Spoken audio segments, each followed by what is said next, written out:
ఇది ఒక kind of pasta అన్నమాట. దీన్ని స్పెగెటీ పాస్తా అంటారు. పామెజాన్ చీజ్, సన్నగా స్లైస్ చేసుకున్న గార్లిక్, సన్నగా తరుక్కున్న parsley, salt, olive oil and chilli flakes.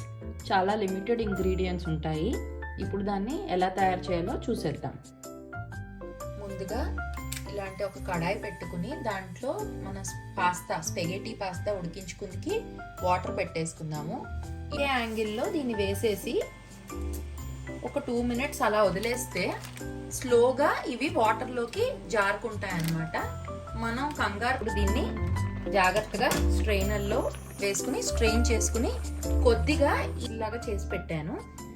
ఈ గార్లిక్ ఇందులో వేసేస్తున్నాను. ఫుల్ వీడియో లింక్ కింద ఇచ్చాను. నా ఛానల్ని సబ్స్క్రైబ్ చేసుకుని ఫుల్ వీడియో చూసి ఎంజాయ్ చేసేయండి. 4 spoons ఆఫ్ పామెజాన్ చీజ్ వేసాను.